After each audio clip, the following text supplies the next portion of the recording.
the house. Muzika la Yesu Kristo Nazareta. Amen.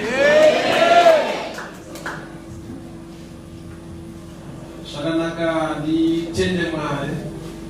Ndabira wakutsoka dzera ndamwari vanokuzwa kwazvo. Vanengona papota ndakwanisa kuya hangu mati. I thank God nekuda kuvashumire vanga varipo vakatanga kuvhura musangano. Ndofuna ngana baba vedu. So nditende mwari nekuda kweupenyu hwavo nenyasha. Shakanaka tikasimuka titeremekedze the grace of the house, fundisi baba namai Chinenga. Can you say that? Muzita la Yesu Kristo Nazareta. Amen. Tenda tikarenu pasi. Aliwachipikira zvakanaka. Chata ndishumire pamusoro pemazwi maviri angataure panapa. The first way tinoti process.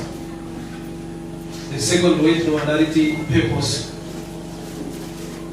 Process and purpose. Amen.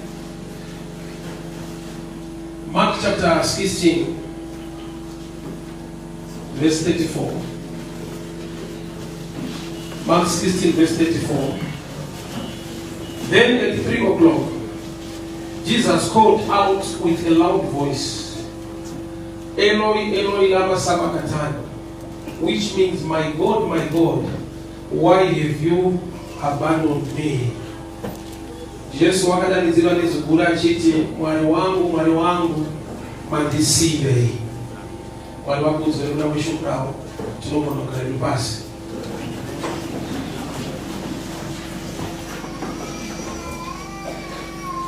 Mazwi anokutaurwa nemunhu ari mupurpose yababa vakamutuma. But mazwi are so challenging, anorema nekurwadza kuti anozvitaura sei kana kuti anozvitaurirei. Kana achiti ini nababa tiri vamwe chete, handigone kuita zvinhu zvisina kuona baba vachiita. Ende baba vakatoconfirm ati pezvonozona Johani, this is my beloved son. Ndiye mwanakomana wangu wandinodisa. So mwanakomana waMwari anonyatsodiswa naMwari anosvika pamoment patime yaanoti Mwari wangu mandisire. Iro shoko richiti, neither leaves you nor forsake you. Sauti goma Bible lopikisana so kabereka because Mwari taverenga ipapa ozozwa kumashiro kwakuti he neither leaves you or forsake you. Asipano Jesu ari kuti Eloi, Eloi, lama sabachthani, Mwari wangu mandisire. So nditaka kuexplaina nhau dzekusiiwa kwake uye nekusasiiwa kana tanezvozoti akasiiwa. Baba vakamusiya nokuti vanga vainaye. Ishona inokuti pachake. Hazvitirike kuti vamusiya kana kuti vakamusiya nokuti vanga vainaye. Nokuti kunonzi kusiiwa kusava newe. Nokuda kwekuti question iyo life yako is a believer iripo une moment une time yekuti uchinamata uchidii pane nguva dzaunona sekunge Mwari vakusiya. Amene kana chifadza kuna vamwe vashoma anoexperience zvokutaura. Pane time yekuti even wekunyika ukakuti kunamata kwacho kuri papi unozvaoneka kutaura sure because hapana. Alright. Even vanhu vasakwenda vakasakuudza kuti kunamata kuri papi wega unombosvika maunozvidhauta unofunga Mwari handinzwi. Saka Mwari ndinamatire ugonda kuti satenga bana parachikuitira kuti Mwari akasundinzwa iyo Mwari vachinzwa zvavo.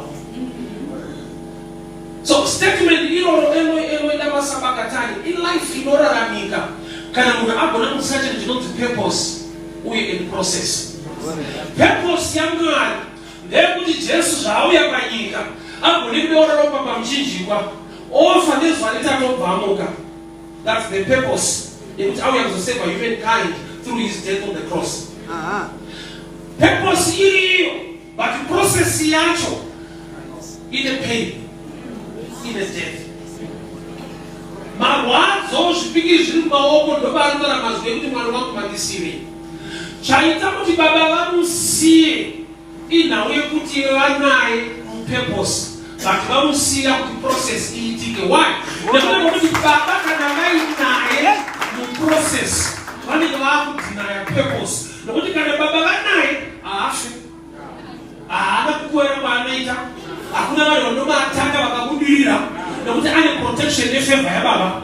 But baba pavari kumusiya vamusiya ndokuva vanomirira kuresurrection kuno kuti pamwe pese apa uri wega nokuti ndinewe muprogramu yatakaronga. Saka pamuchinjikwa asiwa but papurpose lanaye kureva kuti vakange vainaye pamuchinjikwa vanenge vamusiya kupurpose vobva vamira naye kuprocess. Yet it is more important in purpose than the process. I want you to understand this. All things work out together for good to those that love the Lord, not according to His purpose. All things, probably include that is painful, you know what that's not but we have a purpose in life. So I think to that one process that you want to purpose, but the man can have a purpose. Process anusuluka na unako kuti izo zokana vaine wash ndaitiki purpose ya Mwari na Joseph ndekutazova mambo ku Egypt. Saka uchiona Bible richiti ari mujeri Mwari vaiva naye. Mwari uti anusiya munhu mujeri woti anoita mbiri yekuti ndine vasungwa vamwe. Iye ari Mwari anusunungura asi Bible noti Joseph ari mujeri, the Lord was with him, which means Mwari vanaye but vanomusiya achitosungika. Mwari vanaye vanomusiya achigara mujeri macho. Sei vachinzi vanaye vachimusiya arimo navakamumirira kuthrone kupurpose yekuti kana wazobuda kana wakumberuka I want you to have a higher position. Saka position yako inoda kuti uite type ya Mwari anosungisa.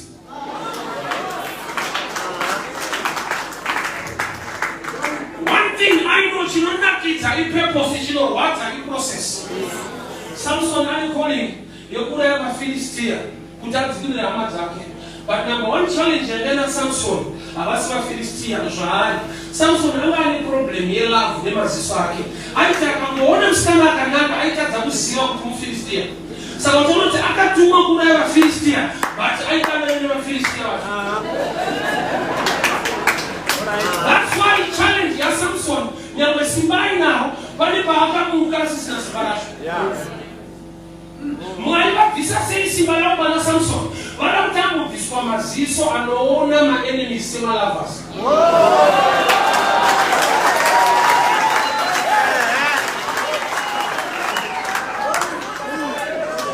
That's why Bible did he killed more in his death than when he was alive.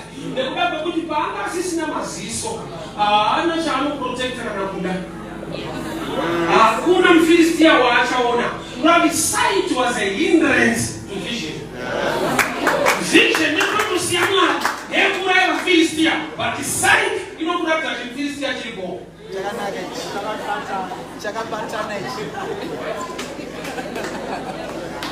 Delilah was a Philistine, but Samson I will not know. So people see a man. When they can say, "Look at this man, Samson what?" Well, I don't know to see Baba. Mwari vachizoti daily chabatwa Samson ndo daily achabatwa vaFilistia vakawanda. Nokuti Samson nyamba akabatwa akaiswa muchitemberi chemwari wainzi Dagoni.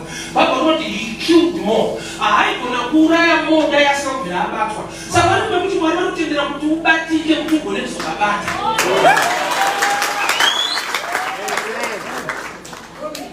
So kazhinji we want to see God in the process. Atisina basa nenyaya yepurpose. But andinoziva Mwari unokoshesa purpose. The extent yekuti Jesu ari the beloved son. Anopasvika paanoti mandisiye. Ukaona usati wasiyiwa, hamuna chamukuronga chipenyu. Ndokuti panokurongwa chipenyu chine purpose yakakura, pane paunofanirwa kuzvibvunza kuti zvakaitarisira kuti ndowachandibatsira vange kujeta. Ndokuti pamwe pacho Mwari vakamuzviratidza muupenyu hwako. Kune vanhu vanofanirwa kusakufarira, iwe uchivafarira, ende une tarisiro, ndokuti vanhu ndowachandibatsira.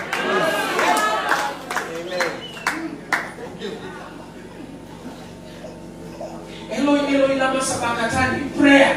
Inoratidza kuti munhu ari mupain. Kana ari mupain, anogona kusaunderstanda kuti sei Baba vandisiya.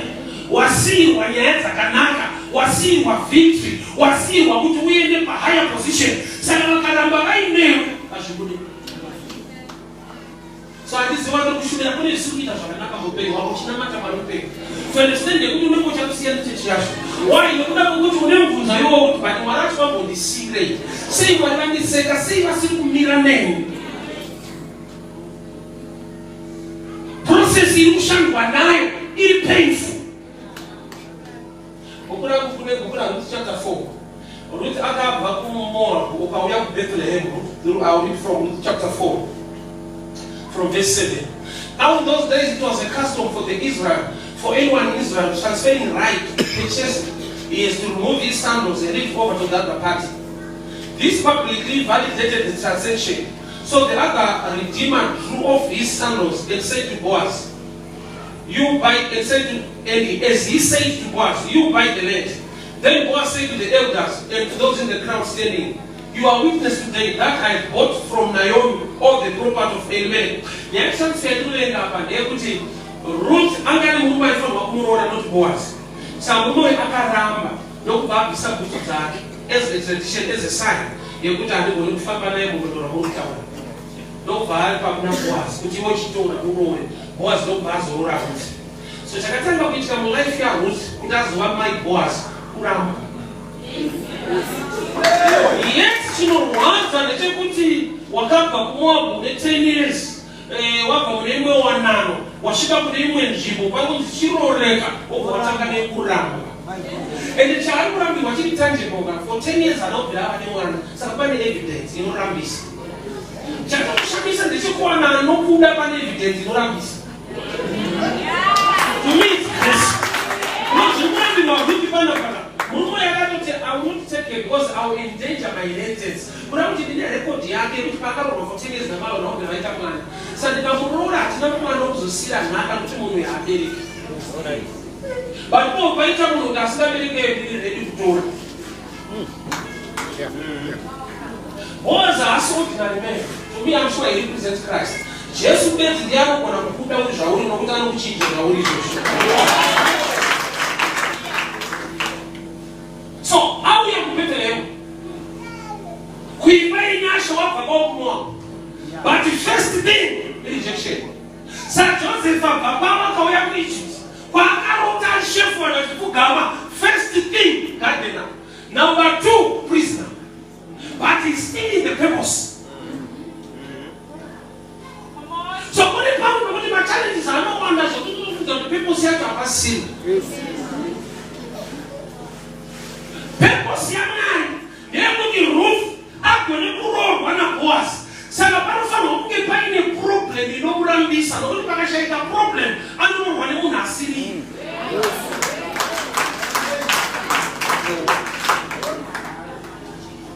Zvaari kurambirwa zviri pachena. Sei Boaz atiwo kasatora indotora. Iye achinzwa zvikodzero zviripo zviri tangible. But Boaz was not just an ordinary man. Munhu akagona kuziva purpose yavanodikanya Mwari. But I know kuti Ruth haana kufara. Paakanzi aitoya ndimudu. Haana kufara. Process haifadza hainakidzi. But inokufadza nekunakidza munhu ari kuunderstand the purpose of God. Process yazvo inobohwa. Purpose yacho ndoba kuendzisa life. Zvimwe zvataivenga unotozoona nhasi taivenga zvinhu zviri paupenyu. Jacob asangana nemutumwa usiku akarwa nemutumwa fight. Because what Bible they wrestled, the fight was tough. I don't know how fight.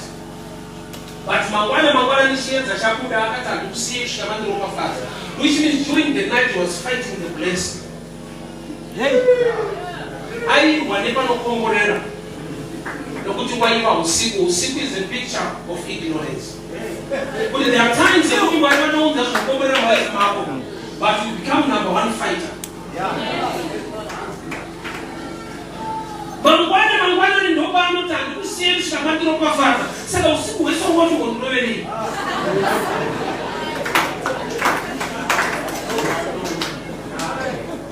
Unaenda kuti munhu unofighta nokuti unosinga understand the purpose. Jacob munhu arikuwa naye anotomukomborera atoya kuzoblessa life yake. But haangogamuchira kukomborerwa anokufighta nezvinokomborera. Nekuda kwokuti pese mari paanoridisa blessing favor life mako Can you understand the purpose? You know that you fight. That's why I love Hannah so much. Because I know Hannah breakthrough yake we are interpret insult. Hannah in prayer must come to the bishop vakadongora nepagdo vakaona mukadzi uya aita sekuti akadhakwa vakatara mazuva anorwadza kuti mukadziwo wainonyanya kubata. Because I'm not sure what I'm doing. I pray over you to fight hard on a breakthrough bishop for Wagata.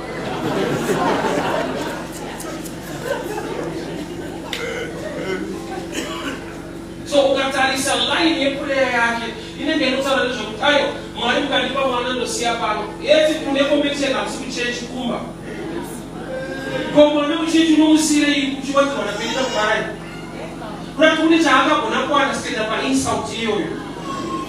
Udai wa ane problem mshaya muna nisini jetu na mwanufu tasina bishop wanu wa mutuwa wanda katefali.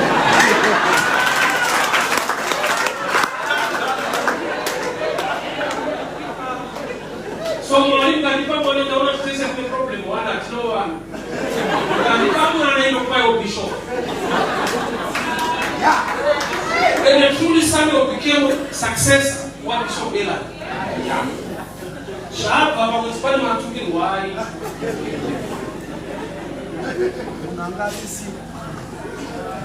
don't have to just where a great woman of faith. Chaka, the Papa, Chaka, take the Siaki, and that told you Pachela and Chipago.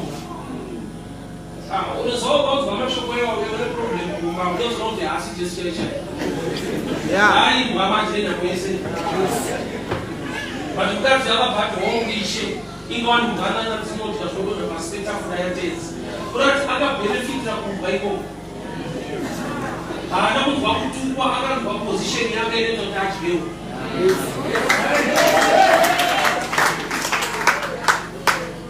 So sometimes process. I know this. Jichila ino konogeyatora kamukumaso. No, I don't know. I established that I don't have a vision. Because when I have a vision, the process is no famba na dash keep up established. It takes long. Imagine it's gonna up in Baruda or Papa or Pura Energy, which others with a road and others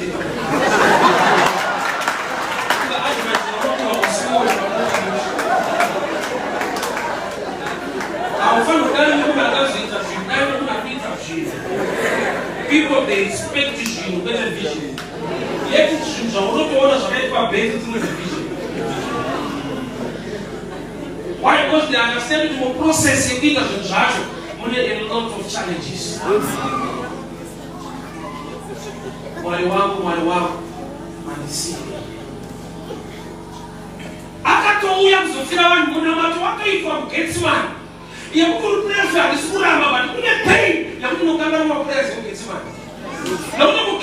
Was strengthened, what a simiswa, who gets money, what a damuchira, who could have a happy, but you could have a speaking card.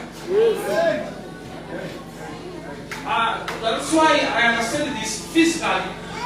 Just Mama Joseph the carpenter for such a reason. You put stress, at least you must have experience to work with nails. Because there's a carpenter workshop. They don't know what is speaking of. She's about 30 years. Only who happened to Roma Brand. But they don't want to Radanda, my brand, but they don't want to be to Roa. So just about no teach my senior. Which my brand. You have so much experience, natural.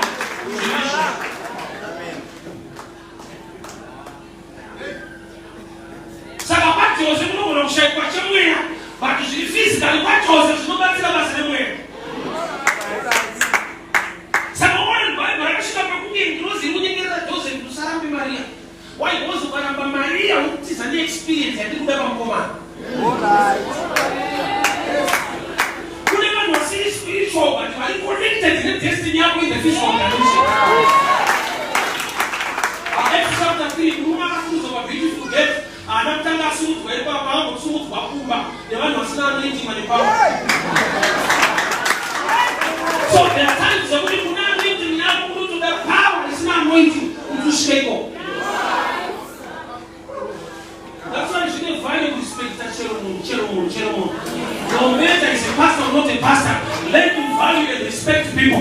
Why you would have to be my battle, crush it when we are crush it when we are the sinner. Anyway, lama sabachthani. No sangan wanacho unamata. Unita ma present asina ma answers. Jadi makamu wakati kushenza Elijah. Wakati interpreter kuchema ndemwe mane yuzi. He's crying unto his father. But Bamashura about kinina baba you one. And the baba and they want to confess out this is my beloved. But the beloved anytime you are not about this year. Chief woman yanakusinga. Ndio proof au ndinokuda.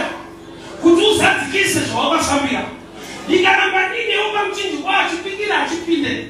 Nikaramba nini wenda kufu hata utombo ufa. Sala kutuko ne ufa. Ndinoka bauri. Bali kana ndakwa bauri ndilo kumiringa.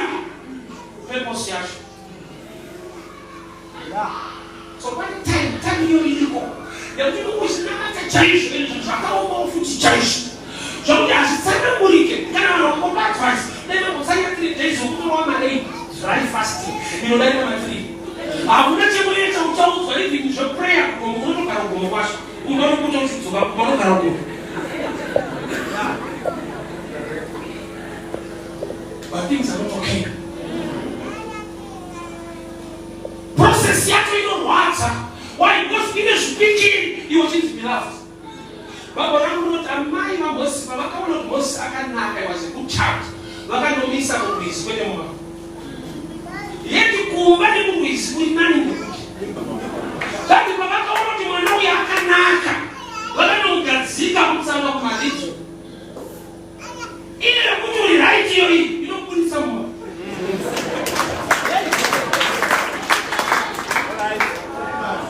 But nenda kwa hii process ya Jehova. Jesus was connected to mwisi. Hata from the reeds to the palace. Ananya mukuta waichaka wanabeba waifano ukota shika mziba kachona uyanga ni ndugu jamela sei but baada kuruizi wakaenda wanasika na wafano unatumisha kwa place water kuconnect ungani. Imagine from the reach from Nile River to the palace. Ashaita kutatu kubaba ende palace. Why was muna ngwe babao? Wanasika na wafano akanonga Moses. Unato nungwa mpanze.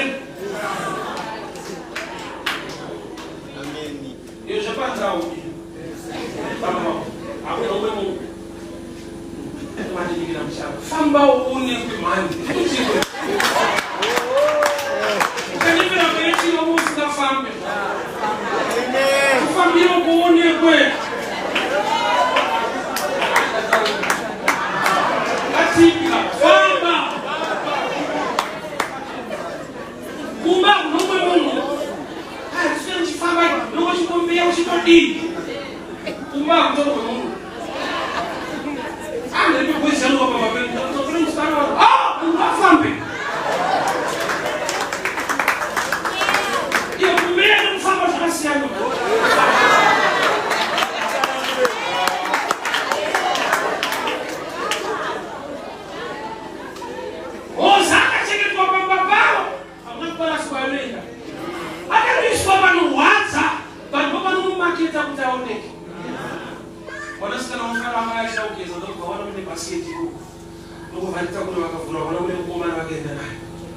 The rest of the story, akakulira palace. Ali mungu wetu ndonga. Bali kutana nongeke, nonga mraso. Kumba ndoge mungu. Process katu kani mbisi, kani tsanga, kani basket. But end of the story, kani palace. Mwali wangu. Mwatisi. Akanosabwa ku experience amusiwa. I got called beach, 2006. I don't know what's up town, my family is over. Sunday, friends were there, but I said, I don't know, they calling, come back to dinner. Why don't you make good?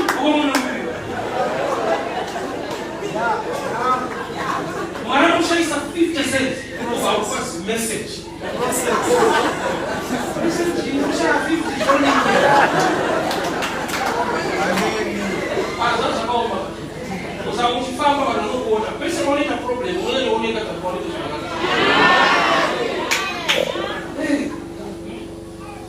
option about city sports by option about stadium. When you don't open on bed for dear.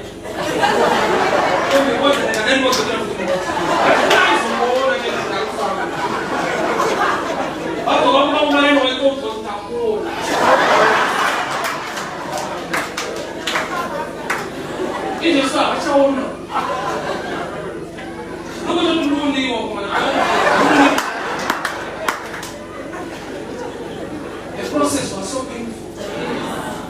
To understand the process in the purpose. What do you mean process in the purpose? The role of good people, one God. Lifestyle or a girl who butterfly. Why do you need a coin? Or is one any forms in Kakuso? But not break out this of animal favors. Can you talk about Buddha that Kakun? Who can walk a bachelor Buddha or a Kuata? Why? Was Pakamuda catching once, but I don't see the muscles to fly. So Ukamuka bachelor, I got a fly, I get a butterfly. So putting with pain is necessary. It's not a good analysis. You know, something about Buddhisa, about one of Patsy. You need to want to God bring me here, divine help us, divine help us. Put on my help us. I said divine. Actually, anti-process could find a Buddha purpose.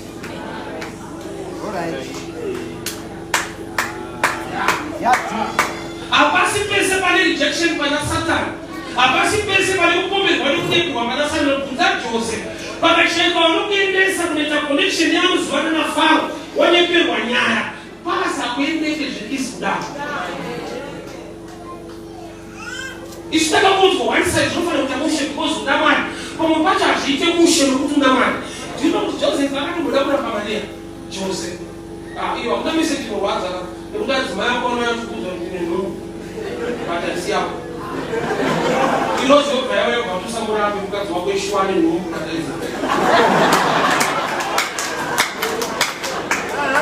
Saturation can be found is the other one.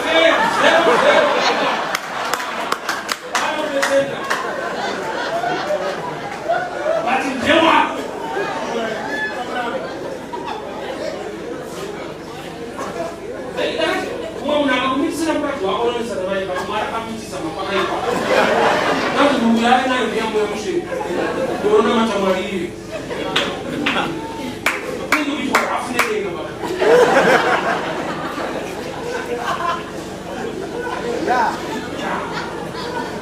I was a reason for that.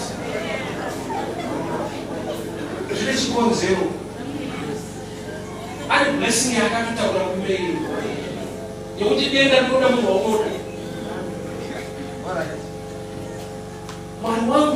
one this city. Who always know when I'm going to down. I'm not going to win. Baba, the people see a cura. But it's a mama question. But it's a woman who has Paulo está dizendo que andando e bate de novo ali vai ficar cozinha e o homem não vai. Nem a mania mas não passa nenhum. Why não que um aí vai jogar um zizi sabe que a gente ama segunda para mim. Cada um tem que tu nem ele não chega. Exodus, não as far as the chapter 1 no in where chapter 12. Why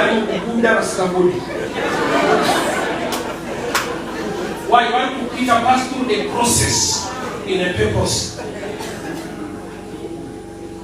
I'm good looking movement soldiers. Something called the team of the singer. Team you take soldiers, you know Buddha. As long as dawns, and the team one is to shut. That's Buddha. Say you see Buddha, but in hand to look at this one. Why don't you think I this one? If you look at Buddha, when you go Buddha Egypt, but Egypt, I would be Sarapanish late when I'm going Buddhism. That's what I'm about church for what it's so that's what the little woman's career to dinner from my one say of her. Don't my pastor want my thing for my party to change. Imagine you did that 7 times. times. Usati wana wafunga kutendera Jericho. But 50 times I'm going to wait up here. Bishop, I'm not saying that. You know, some kutendera for long. I don't know sugar. 60 times I'm kutendera. What did you change? Sometimes the process does not make sense, but the purpose will show. What if I'm just saying that you find a man? What purpose side? The process, you know, I'm scared of you. And if I just do not get a process, when I see a new one, I put back to the lunch. I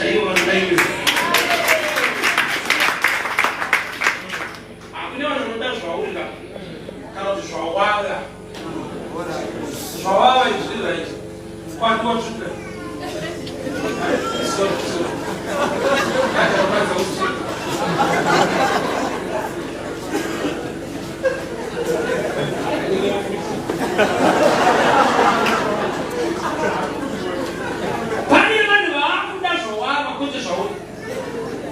So anytime everybody that pass through the process, no one else is out. It's going shaman. It's a shaman. Don't put them on the family farira. Our family. This stage you're only. So the process, don't improve you.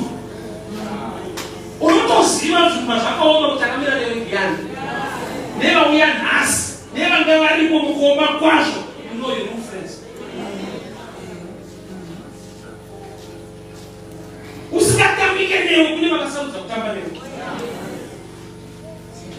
Mon process, no maudona tiswa, ahama chaitu. Joseph and Jane, no maaka siba tumezea ahama chaitu. Kune tagazo uya Buddha chef, kune zaito uya nkati. Elo ina masabachthani. In process ilimo life yao besana mata. Unaenda mfunzo wanaokufikiria sisi mjini. Watu wakumpeni. Imagine no alaka yake. Vureta na kunaya. Bible rangu roto na zabiso. Vureta yakatanga kunaya. First day, second day for the whole month. Alika isumuke nuku vureta na kunaya. Ino sumuka na vureta itakufila mafoma na maspa flat place inyika. So wali mkutu vureta yewe tuweze baadhi kumbali kumuzana. Unita manoleo sunobale kaso mchechi mpenge so mjona. Wambo. Pale kana inch kwa sumuka. Kuna makombazo zano. Kana makombazo zara. Kai kushora kachabuza kuna mali mpenge.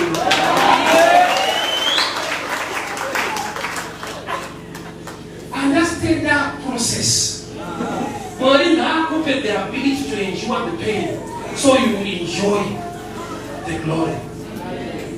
This is a process of time.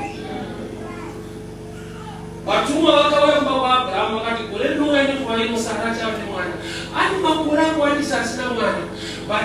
miracle yake yada ile space of time. I am the instant. Don't say that malume itazo na malume itazo right now ila believe na one. But never issues are still right now. And I'm going to Genesis. After it has 7 days. 6 days to 7 days. I know what you have right now. Trees, mountains, people, animals. My woman's boss. I don't have a lot of one. You're going to go back. Never face the back. What's about the more that you want? And the way you see nobody is wet at the one bit and I'm going to say so much. So now you not talk about now we are could I understand the new word? Did you want to be a yes? What 2 times? Bible is going to sort out a pizza. I got Japan. Just coming up with someone who food. Then I'm all about this is good. Unavasico. So I just want to get a good to see for. Tell the people to find a new empire. What tells you about you good to see what?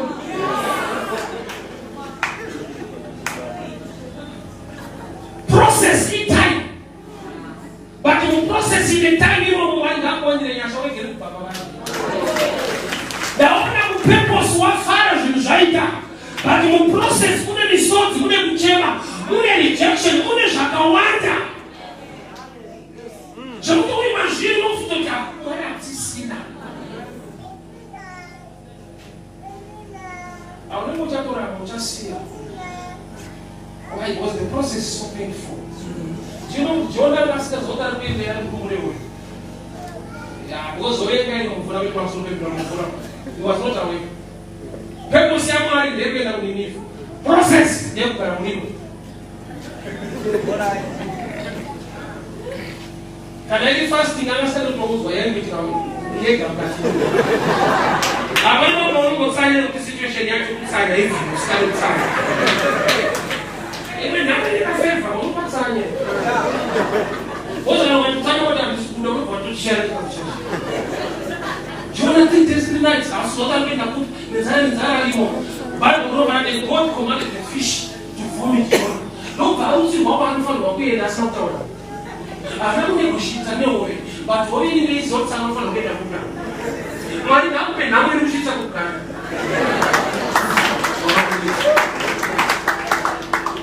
Umedzwa nehoyo inhamo, waikoza haudyi wodyiwa. Uri murima usizomwa rubenga, panozomerekana wakushipirwa kwanofanirwa kuenda. Pane pamwe pachakasvika, unonzi kurutwa bati asi vanombouya kunoka. Hapana masvikira ndaigona kusvika. Ati Mwari vakangokonzera. Tinoona kuti nomubereki. Unoenda uchaenda. Angasi kutongoda but akazoda.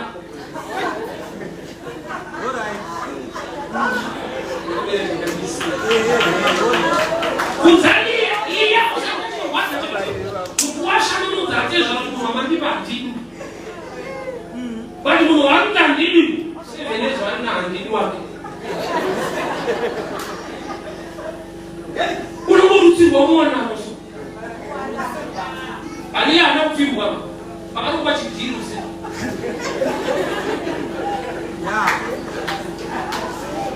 Akabereka namumba. Urutsirwa marriage. Chakamubatsira usiku rima. Wamwenda kuoneka masikatika. Unaona ni kuti kana washiba tapinda.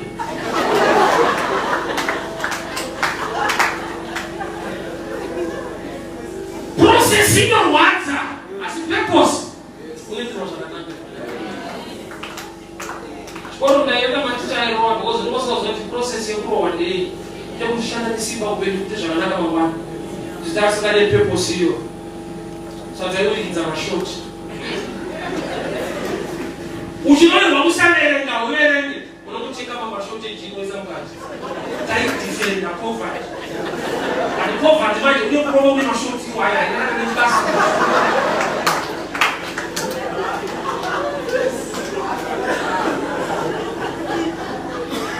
Process yacho yainorwadza. Baba zvakakunakira waenda kutoongeserwa. When you are mature, you respect pain, you don't just hate pain. Unoziva Genesis 3:15, Mwari anoti mukadzi au increase pain pamanagement in childbearing. Ndichawedzera marwadzo pakupona. That's a prophetic message. Nokuti izvi zvichirwadza vanhu unotopona chete. So pain haina kuuya nokuti munhu atadza. Pain yakagara iripo. Saka Mwari pakuti ndichawedzera marwadzo, vanoti wagara uchitorwadziwa pakupona. Vanhu kuti watadza au increase. So there is another dimension of pain in body. Amen. Ine zvainogadzira muupenyu hwemunhu usina chawatadza, pain iyo ine nyaya. There are lessons dzaunogona kudzidza in trouble dzausingagoni kudzidza kana usingaita pass through such trouble. Saka toda kune vanhu vokuti kana akagarika hadani nokuti paakatambura akambisa life. Anoziva kuti zviriko zvekushaya $5 zviriko. Asi noziva kuti pakutonyera kuti munhu akashaya $5. Kana wagoishaya unoziva kuti 5 mukona. Saka 5 pamuchapa nekukona 5. Ngati akachokani 5 mukona. 5 mukona.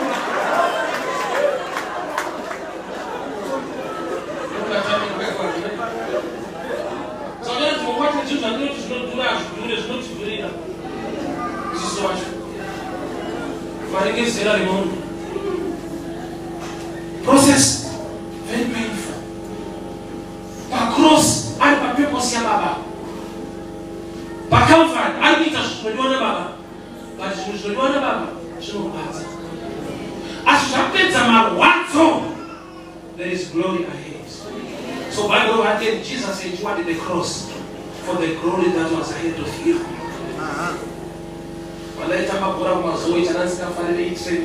Especially most they choose the shoes that will kick a board of mine. So I over training, I want to Friday, one of Satan team. So I can train to my Satan team Wednesday.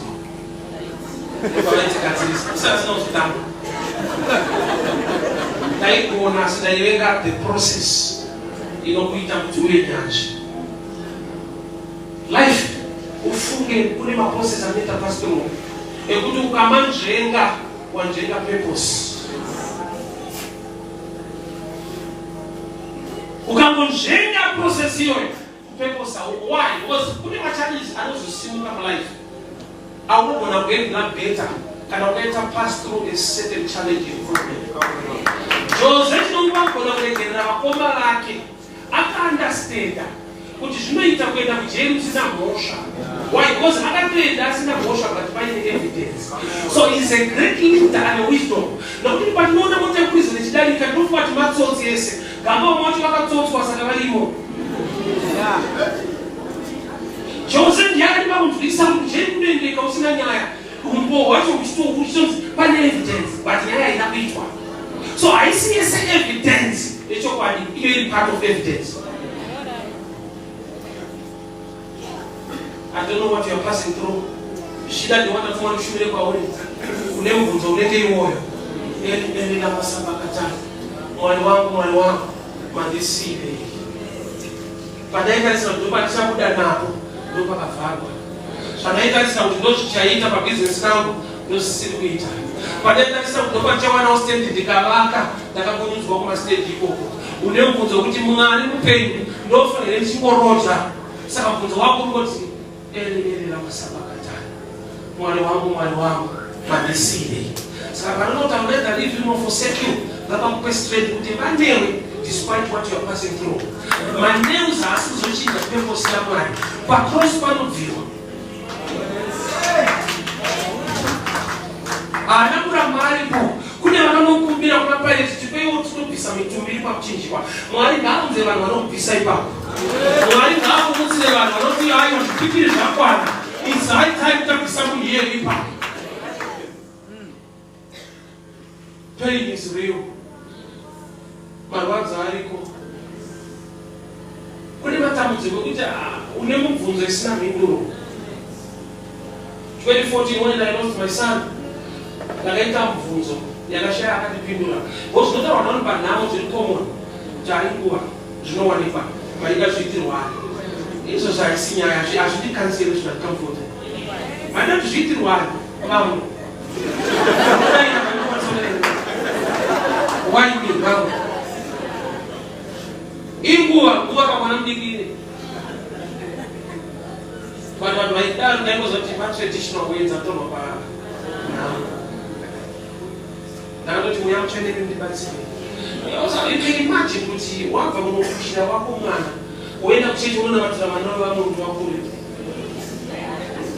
Or something is not place.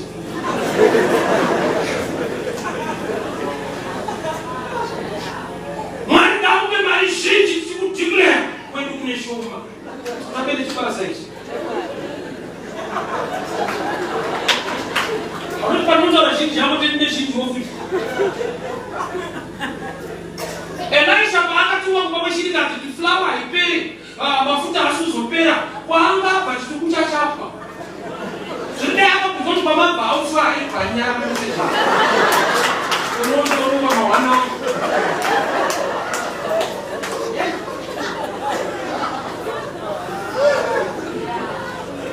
God is so faithful. Don't let us get the match. From the walk or the 250 do it. Italian, I only see it. I will enjoy the purpose. I will endure the process. Let us begin to pray. Father, we thank you in the mighty name of Jesus. Uchelewa katembeka, uneshi nangwa ni upenyo wangu. Uneshi nangwa ni kerekeino. Uneshi nangwa ni basari milipano mwaya. Mungu wata kwajo ni kuoma kwajo. We endure the process. We endure the process. Mungu wata ino motimeyo simba. Nangwa Mungu feel wanyame Mungu ramba. Nangwa Mungu bili wanyame Mungu shaiwa. Muraramba moyo mwayo. Kuma acho. Who will see the glory of the Lord.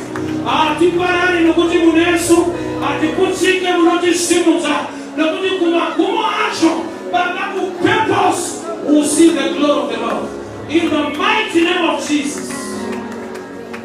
Amen and amen. God bless you. God take that school.